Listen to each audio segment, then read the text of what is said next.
មេដឹកនាំអ៊ុយក្រែនបានទម្លាយភ័ស្តុតាងថារុស្ស៊ីកំពុងផ្គត់ផ្គង់ដ្រូនអន្តរជាតិ Shahed ទៅឲ្យអ៊ីរ៉ង់ដើម្បីវាយប្រហារសហរដ្ឋអាមេរិកនិងអ៊ីស្រាអែលនៅក្នុងបទសម្ភាសន៍ផ្ដាច់មុខដ៏គួរឲ្យភ្ញាក់ផ្អើលជាមួយទៅនឹងស្ថានីយ៍ទូរទស្សន៍ CNN លោកប្រធានាធិបតីអ៊ុយក្រែន Volodymyr Zelensky បានចាត់ប្រកាន់ចំថារុស្ស៊ីបានផ្លាស់ប្ដូរតួនាទីពីអ្នកទិញមកជាអ្នកផ្គត់ផ្គង់បច្ចេកវិទ្យាដ្រូនអន្តរជាតិ Shahed ឲ្យទៅកាន់ប្រទេសអ៊ីរ៉ង់វិញដើម្បីប្រើប្រាស់ក្នុងប្រតិបត្តិការសឹកប្រឆាំងមូលដ្ឋានទ័ពសហរដ្ឋអាមេរិកនិងគោលដៅនានានៅក្នុងប្រទេសអ៊ីស្រាអែលយោងតាមប្រភពសារព័ត៌មាន Reuters និង BBC ដែលបានចុះផ្សាយជាបន្តបានឲ្យដឹងថាលោក Zelensky បានបញ្ជាក់ថាព័ត៌មានស្ដីអំពីការផ្ទេរអាវុធនេះគឺជាការពិត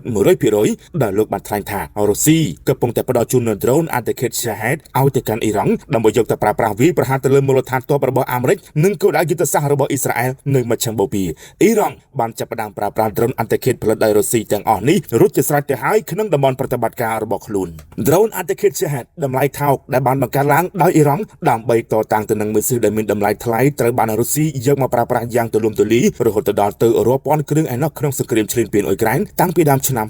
2022ទោះបីជាក្នុងដំណាក់កាលដំបូងអ៊ីរ៉ង់ក៏ជាអ្នកផ្គត់ផ្គង់ទៅដល់រុស្ស៊ីយ៉ាងណាក៏ដោយក៏ប៉ុន្តែបច្ចុប្បន្ននេះរុស្ស៊ីបានអភិវឌ្ឍខ្សែសង្វាក់ផលិតកម្មដ្រូនអន្តរជាតិមួយនេះនៅក្នុងស្រុកដោយខ្លួនឯងបានដោយរងមាំហើយថែមទាំងអាចបញ្ជូនត្រឡប់ទៅឲ្យដៃគូយុទ្ធសាស្ត្ររបស់ខ្លួនវិញទៀតផងស្របពេលដែលការចាត់ប្រកាសមួយនេះផ្ទុះឡើងយោងតាមរបាយការណ៍ពីភ្នាក់ងារសារព័ត៌មាន AP ដែលបានចុះផ្សាយកាលពីថ្ងៃស្អែកកន្លងទៅបានឲ្យដឹងថាទើបតែបើកការវាយប្រហារតាមអាកាសដ៏ធំបំផុតមួយនៅលើប្រទេសអ៊ុយក្រែនដែលបានប្រើប្រាស់ដ្រូនអន្តរជាតិប្រមាណជា430គ្រឿងនិងមីស៊ីលចំនួន68គ្រាប់សរុបជិត500គ្រឿងឯណោះនៅក្នុងរយៈពេលតែមួយយប់ដែលបណ្ដាលឲ្យមនុស្សយ៉ាងហោចណាស់5នាក់ក្នុងនោះមាន4នាក់នៅតំបន់ជុំវិញទីក្រុងគៀវនិង1នាក់ទៀតនៅជិតទីក្រុង Zaporizhzhia ព្រមទាំងមនុស្ស18នាក់ផ្សេងទៀតរងរបួសខណៈពេលដែលសាលារៀននិងអគារស្នាក់នៅរបស់ប្រជាជនស៊ីវិលជាច្រើនរងការខូចខាតលោកប្រធានាធិបតី Zelensky បានបង្ហាញក្តីបារម្ភលើបណ្ដាញសង្គមថារុស្ស៊ីកំពុងតែទាញយកផលប្រយោជន៍ពីសង្គ្រាមនៅមជ្ឈមបូព៌ាដើម្បីបង្កើនសម្ពាធលើអ៊ុយក្រែននិងបង្កការខូចខាតបន្ថែមទៀតក្នុងតំបន់អឺរ៉ុប